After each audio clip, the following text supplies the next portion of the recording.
Good evening friends. তো অনেক দিন ধরেই ভাবছিলাম একটু বাজারে ফুচকা খেতে যাব, তো ফাইনালি আজকেই যাচ্ছি। তো একটু যাবার জন্য রেডি হতে হবে। তো গিয়ে অনেক দিন ধরেই ভাবছিলাম ফুচকা খাবো, তো আজকে এমন একটা দোকানে যেতে চলেছি যে উনি 10 টাকায় 10টি ফুচকা দেয়। ওনার ফুচকাটা নাকি অসাধারণ, আমি সবার কাছে শুনেছি কিন্তু কখনো যাইনি, আজকেই প্রথমবার যাব। তো বন্ধুরা, আমি এখন একটু রেডি হয়ে নিচ্ছি, তোমাদের সাথে পরে দেখা হচ্ছে। তো ফাইনালি বেরিয়ে পড়েছি রেডি হয়ে, এখন যাচ্ছি আমরা বাজারের দিকে। তো ফুচকার দোকানটা হলো নালন্দা মোড়ে, জানি না তোমরা চেনো কি না, কি চেনা থাকলে আমাকে কমেন্টে জানাবে।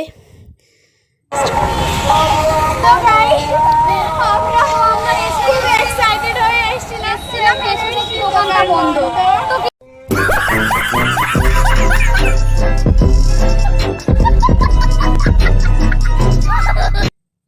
তো আমাদের এখন কিছু করার নেই, ফুচকার দোকানটা বন্ধ যেহেতু অন্য দোকানে গিয়েই ফুচকা খেতে হবে, নয়তো এত কষ্ট করে এতটা দূর আসলাম, অন্য দোকানে না গিয়ে ফুচকা খেয়ে কিছু করার নেই।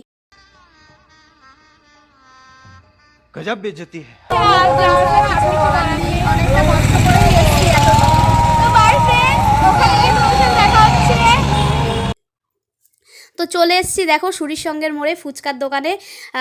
তো দেখো এখানে আরও দোকান আছে বন্ধুরা, অনেক অনেক খাবারের, কিন্তু আজকে তো প্রথম থেকেই ভাবছিলাম ফুচকা খেতে আসবো, তো অন্য কিছু খেলাম না, ফুচকাই খাবো। তো দেখো ফুচকার দোকানের সামনে দাঁড়িয়ে না, দাঁড়িয়ে থাকলে খুব সমস্যা হয়, মানে মনে হয় কি যে কখন আমাকে ফুচকাটা দেবে। এটা আমার না, এটা সবারই মনে হয়।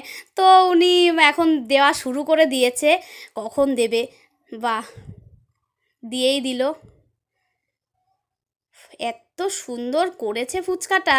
তো 10 টাকায় 10টা না, দোকানটা খোলা পায়নি ঠিকই, তো এখানে যে ফুচকা খাচ্ছি এখানেও কিন্তু খুবই দারুণ ফুচকা করেছে। বাহ বাহ, অসাধারণ, দারুণ ফুচকা করেছে।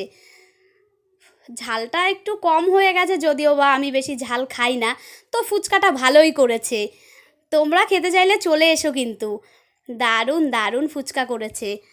তো দেখি কতটা খেতে পারি, বেশি ফুচকা খেতে পারি না যতটা ভেবে এসেছিলাম।